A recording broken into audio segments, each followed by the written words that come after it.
Coach শুধুমাত্র নারীদের জন্য রিজার্ভ করা যায় কিনা, কারণ প্রচুর হ্রাস হয়। এই হ্রাসের সময় আমাদের নারী মা বোনেরা যখন আন্তনগর ট্রেনে যাতায়াত করেন, তো তাদের এই ভিড়ে বেশ সমস্যার মধ্যে পড়তে হয়।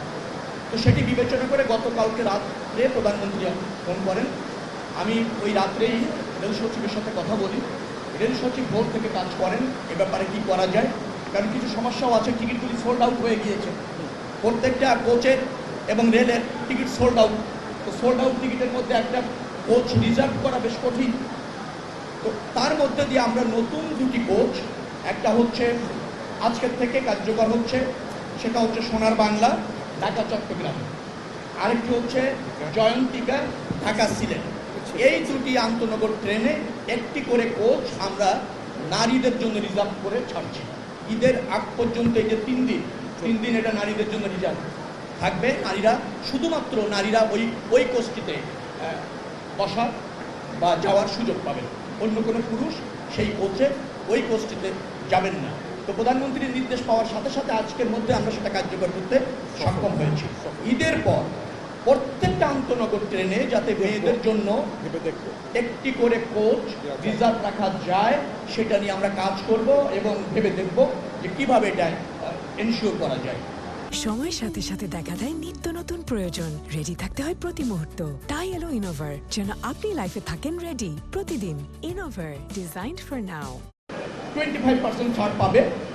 কাজটা কবে নাগাদ শেষ হবে, কারণ প্রচুর শিক্ষা প্রতিষ্ঠান আছে, তাদের আইডেন্টি কার্ড আছে, সেটাকে কিভাবে আমলে নেওয়া যায় এত গ্লান্সে, এটা একটু দুরূহ না। সময় আমরা তো ঈদ উপলক্ষে করতে সক্ষম হয়েছে। আগে 6 মিনিট ছিল, এখন আমরা 4.5 মিনিট পর পর ছাড়ছি।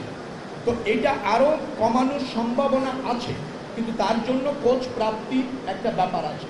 আমাদের মনে হয় এই লাইনে 36টা কোচ সম্ভবত, আমার যতটুকু মনে পড়ছে, চলতে সক্ষম। এখন 22টার মতো সম্ভবত চলছে।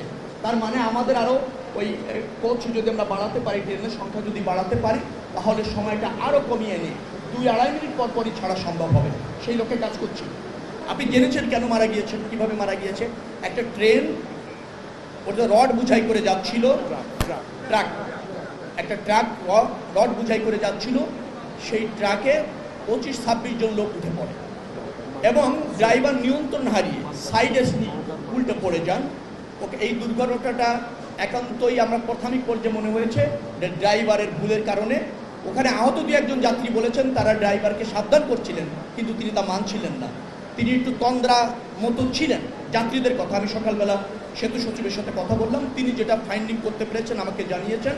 তো এটা একটা অনাকাঙ্ক্ষিত দুর্ঘটনা। 15 থেকে 15 জনের মতো ইতিমধ্যে আমি জেনেছি তাদের শরীর সমাধি হয়েছে। তো একটা আপনাকে বলবো, রডবাহী বুঝাই ট্রাকে যদি এভাবে যাত্রীরা উঠে যান 25-26 জন, এবং অনাকাঙ্ক্ষিতভাবে এই ধরনের একটা দুর্ঘটনা ঘটেছে। এটা রাস্তা ম্যানেজমেন্টের সাথে খুব একটা যুক্ত ছিল না। রাস্তা ম্যানেজমেন্ট আমরা যেভাবে করেছিলাম, তো সেখানে এই ধরনের অনাকাঙ্ক্ষিত, অপ্রত্যাশিত এবং দুর্ভাগ্যজনক দুর্ঘটনা আমাদেরকে ব্যতীত করেছে। তাৎক্ষণিকভাবে উদ্ধার কাজ সম্পন্ন হয়েছে, আহতদের চিকিৎসার ব্যবস্থা করা হয়েছে, নিহতদের আপনার প্রক্রিয়া সম্পন্ন করে স্বজনের কাছে হস্তান্তর করার চেষ্টা হচ্ছে।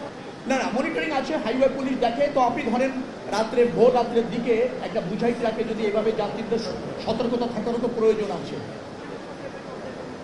না হয়েছে, আমি তো বললাম আপনাকে, দেখার তো কেউ আছে, দেখার তো আপনারাও আছেন, আমরাও আছি, কাজ করছি। এখন ভোর রাত্রে একটা বুঝাই ট্রাকে যদি এরকমভাবে যাত্রীরা অসচেতন হয়ে উঠে যান এবং তারপর যদি ড্রাইভার নিয়ন্ত্রণ হারিয়ে ফেলেন এইরকম জায়গায়, তো এইটা দায়িত্ব আমাদের আছে, কিন্তু নিয়ন্ত্রণ করাটা বাস্তবিকভাবে কীভাবে সম্ভব হয় সেটা বিবেচনার দাবি রাখি। যাত্রীদেরকে আমি সবসময় বলেছি, আমরা এখনও বলছি যে বুঝাই ট্রাক, ওপেন ট্রাক যেটা যাত্রী বাহিনীর জন্য নির্ধারিত না, সেই জায়গায় সেই সমস্ত যানবাহনে যাত্রীদের উঠাটার থেকে বিরত থাকা উচিত। নতুবা এই ধরনের অনাকাঙ্ক্ষিত দুর্ঘটনা তো যে কোনো সময় এভাবে ঘটে যায়, আপনি জানেন। এখন 25 জন যাত্রী একটা রড বুঝাই ট্রাকে উঠে গেল। তারপর যাত্রীদের একজন বলছে তারা ড্রাইভারকে সতর্ক করছিল, তখনও সম্ভব ছিল ড্রাইভারকে থামিয়ে তাদের নেমে যেতে পারলে হয়তো এড়ানো যেত। তো ভোর রাত্রের দিকে এরকম একটা দুর্ঘটনা ঘটেছে। আপনি তো জানেন 2 দিনে 1.5 কোটির উপর লোক যাবে এবং তারা যে কোনো মূল্যে যেতে চান। ইভেন তারা বাস স্টপেজে এসে কাউন্টারে এসে একটা টিকিট কেটে তারপর বাসে যাবেন, এই ধৈর্য আমাদের যাত্রীদের অনেক সময় থাকে না। ছুটিটা পাওয়ার পরে তারা কি করেন, মহাসড়কে চলে আসেন, বাস স্ট্যান্ডে আসেন না, গাড়ির জন্য অপেক্ষা করতে চান না, চলন্ত যানে উঠার একটা বড় প্রবণতা থাকে এবং লাখ লাখ যাত্রী। আগামীকাল এবং পরশু আপনি ঈদের আগের দিন দেখবেন গার্মেন্টস ছুটি হলে লাখ লাখ যাত্রী চলে আসছে। একেবারে আবদুল্লাপুর থেকে যদি যান একেবারে আপনার চন্দ্রা পর্যন্ত বা টঙ্গী ক্রস করে গাজীপুরের পুরা রাস্তায় লাখ লাখ যাত্রী। আমরা এই প্রক্রিয়ায় যাওয়াটা নিরুৎসাহিত করি, কারণ এত 1.5 কোটি লোককে বহন করার জন্য ফিটনেসযুক্ত যান তো নেই, এটা তো বাস্তবতা। ব্যক্তি সেক্টরও নেই, সরকারি সেক্টরও নেই। কিন্তু যখন এই উদ্যোগ নিয়ে যাত্রীরা যান, আমরা তাদেরকে নিরুৎসাহিত করছি, ধৈর্য ধরতে বলছি, ফিটনেসযুক্ত যানবাহনের জন্য অপেক্ষা করতে বলছি, বাস স্ট্যান্ডে এসে টিকিট কেটে নিয়মিত গাড়িতে চলাচলের জন্য উৎসাহিত করছি। কিন্তু সেটা তাদেরকে নিবৃত্ত করা যাচ্ছে না। তারা যে কোনো যানে উঠে যাচ্ছেন, ছোট পিক আপ, বুঝাই ট্রাক, অথবা ধরেন ওই অঞ্চলের লোকাল কোনো যানে ভেঙে ভেঙে তারা যাচ্ছেন, 5 কিলোমিটার যাচ্ছেন, ওখান থেকে ছোট একটা যান চেঞ্জ করে আবার যাচ্ছেন, এভাবে তারা যাচ্ছেন। তো এটা সচেতনতা প্রয়োজন। আর ধরেন রাস্তায় যতটুকু আমাদের শৃঙ্খলা রাখা যায়, নিরাপত্তা দেওয়া যায়, সেই চেষ্টা আমাদের সীমিত সামর্থ্যের মধ্যে আমরা চেষ্টা করছি।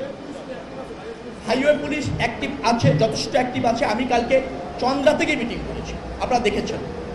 কারণ শুধু ঢাকায় না, আমি চন্দ্রাতে গিয়ে ওখানে হাইওয়ে পুলিশ, স্থানীয় পুলিশ, ডিসি, ইউনো, তারপর পুলিশ কমিশনার, আপনার ওখানকার অন্যরা যা পরিবহন শ্রমিক নেতারা, পরিবহন মালিক নেতারা, তাদের সমন্বয়ে মিটিং করে ওই অঞ্চলটা যাতে স্মুথলি যান চলাচল করা যায় তার জন্য প্রয়োজনীয় পদক্ষেপ নিয়েছি।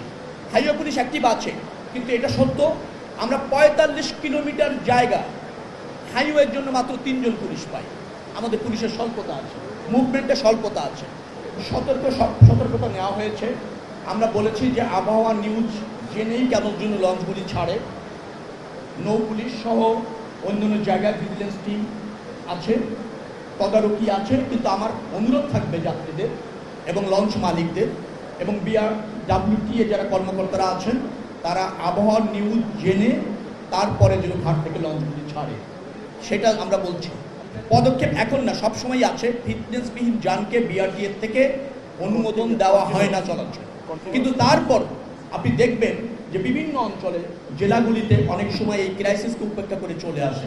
পুলিশ নিয়ন্ত্রণ করতে চেষ্টা করে, তারপরও সম্পূর্ণ নিয়ন্ত্রণ করা যাচ্ছে না। কারণ যাত্রীর ডিমান্ড এমন হয়, তারা আপনাকে কি বলবো, হাজার হাজার যাত্রী এক জায়গায় দাঁড়িয়ে আছে। তো তাকে যদি আপনি বলেন এটা গাড়ি ফিটনেসটা আপনি উঠবেন না, আপনি নিবৃত্ত করতে পারছেন না, উঠছে। তো এটা পর্যায়ক্রমে ফিটনেসবিহীন গাড়ি চলাচল থাকবে না, সেটা আমরা পর্যায়ক্রমে এনশিওর করছি। প্রোগ্রামে আমি বলেছি, মূলত কথা হচ্ছে আমাদের একটা নির্দেশ গত ঈদের আগে, সেটি হলো যে যারা 65+ যাত্রী আছেন, সিনিয়র সিটিজেন আছেন তারা, এবং যারা ডিসেবল আছেন নাগরিক আমাদের, তাদের ক্ষেত্রে মেট্রো রেল এবং রেল দুটি জায়গায় আন্তনগর ট্রেনে আমরা 25% ভাড়া ছাড় দিব। গত ঈদের আগ মুহূর্তে নির্দেশ দেওয়ার ফলে সেটা বাস্তবায়ন করা যায়নি, কারণ এটা একটা প্রসিডিউরের ব্যাপার। এটা আপনার যেটা আপনার টিকিট কাটার যে প্রক্রিয়া আছে, সেই অর্থ বিভাগের মতামত লাগবে, কারণ প্রচুর একটা অর্থ এখানে ছাড় হবে।